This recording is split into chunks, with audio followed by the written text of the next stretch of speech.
Okay, so you got insect damage, ant mounds, grubs eating away at the yard, just tearing it up. And crane flies, mites, all that stuff, guys. A bag of insect control can help control or even eliminate that damage. The way it works is you put it down, you water it in, and it's going to control insects so they won't damage the lawn. Now, understand this. I'm not saying this is better than fertilizer. I'm just telling you that if you don't do fertilizer, make sure you do the insect control. Now, the fertilizer, when you put it down, you can't grow insect damage out of your yard. I know you've seen ant mounds this tall with grass growing up through it. Fertilizer does not control insect damage. I just want you to know that. Insect control will kill the insects and control it. Let me show you how to install it. I used to use insecticide, insect control. I switched over to Bug Be Gone. And one of the reasons why, guys, is because this covers up to 33,000 square feet, a little bit more than insecticide. And it says it lasts up to 6-month control. I'm not going to say 6-month control, but up to 6-month control. One of the key things is going to kill these grubs. Now, if you have dogs or cats, you got fleas and you got ticks that'll be wiped out. If you're allergic to spiders or squeamish, it'll take that out and it'll take the ants out. Now, what you got to do is go ahead and know your square footage. Know the square footage of your yard. You can go to Google Maps. Or if you want to do it old school, get a wheel and measure it off. Remember, width times length equals square foot. All right, if you don't know how to get that, check that video out up there. But I give you an example. If you go 50 feet wide and 100 feet long, 50 times 100 is 5,000 square feet. All right, part I need you to pay attention to, you see the spreader settings on the back of these bags. All right, does not have a let's go on here. I always keep mine on 12 just for an average application. But the higher you dial it up, the more you're going to put down. If you have an infestation of ants, put your Scott's drop spreader on 9 3/4. Don't know too many people that use that. Scott's rotary at 4.5. Scott's Elite spreader, that's the one with the double spreaders, on 4 3/4. But when you put it on those spreader settings, it'll spread it at the correct. I want to show you this. I'm gonna cut this bag open. I just got some regular scissors, or you can use a box cutter, whatever you want to use. All right, if you're not going to use the whole bag, you don't have to cut the whole bag open, but you got to make sure it pours out. Another pro tip is when you're at the store and you're buying this stuff, make sure that you get it from the inside and not the outside, because it'll be wet and clumpy. I think some of this is. But you pour it in here.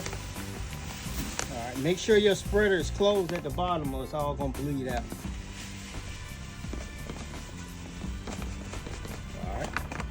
Mine came with a cover, my Let's Go spreader. This is just in case it starts raining on me or it flips over or something like that. I'm gonna burn the yard. Here's another pro tip. If you got one of these handheld spreaders, like I got right here, put some in here. All right, and I'm gonna show you why in just a second. All right.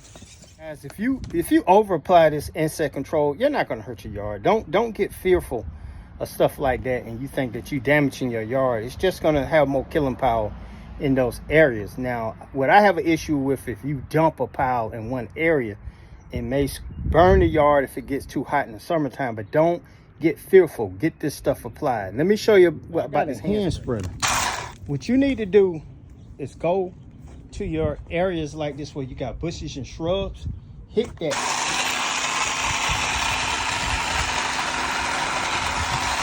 All right. The reason you want to do that, guys, is because a lot of people do the insect control on the yard, but they won't do it where insects really live at. Do it in the bushes and shrubs. It's not going to hurt. You still can water your yard. It's not going to kill your bushes or anything like that.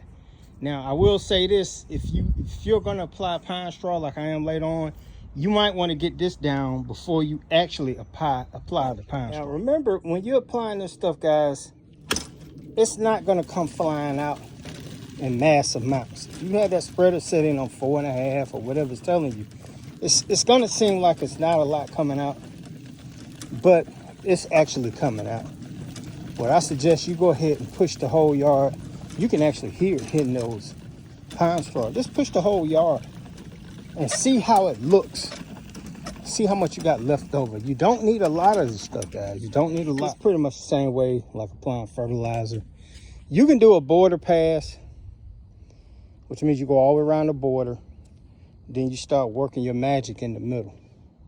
Or you can go back and forth and cut it off at the end of the runway. Note that you're still gonna have to blow this stuff back into the yard. Don't leave it out on the concrete. And sometimes if you're putting herbicides out, it varies from state to state. You may have to let your neighbors know, or put a flag or something in the ground telling the dog walkers that herbicides will apply to the lawn, so Pooch won't walk in your grass and accidentally take a shit and then go home and lick his feet and die. So when you're putting it down on the property line, let me give you a pro tip. I always double up on my insecticide on the property line. All right, now double up doesn't mean you go back and then come back up. Just open up the spreader a little bit more, change the dial to a higher number and hit it high when you go down there. Now when you come back, you can turn it lower if you desire. But if my neighbor has a lot of insects, I want to make sure I do that and try to keep them out of my yard. Now when you're doing this, I'm gonna keep repeating it. If you don't water this stuff in, it's not gonna work. Now sometimes it does have that instant kill, but I relate that more to liquid than with the granular. Granular has to be watered in for it to be effective, especially to get down to the subterranean insects like the grubs and stuff like that. So just make sure you read your product label before you get out here and you start putting this stuff down. I always get asked too, is it pet friendly?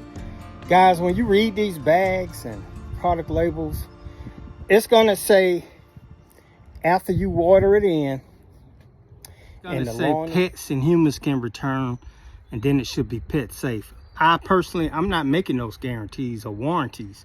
That's on the bag. So you're gonna have to do it at your own risk. I don't have a pet, so I don't have issues with that. Are there pet-friendly insecticides out there? I haven't done the research because I don't have a pet. But you're gonna have to make that decision if you want to do this. Now, like I said, you put this out and you haven't watered it in, I will not let my dog or cat or turtle or chipmunk walk across that with wet feet. Make sure you get it watered in and let the lawn dry, and then you'll be okay. Yes, you can start back mowing as normal. I always tell people, cut the grass before you do insecticide, because what you're gonna do is you're gonna activate any insects that may be in the lawn and you just don't see them, or you need to get them woke so you can go ahead and have the insecticide to take them out.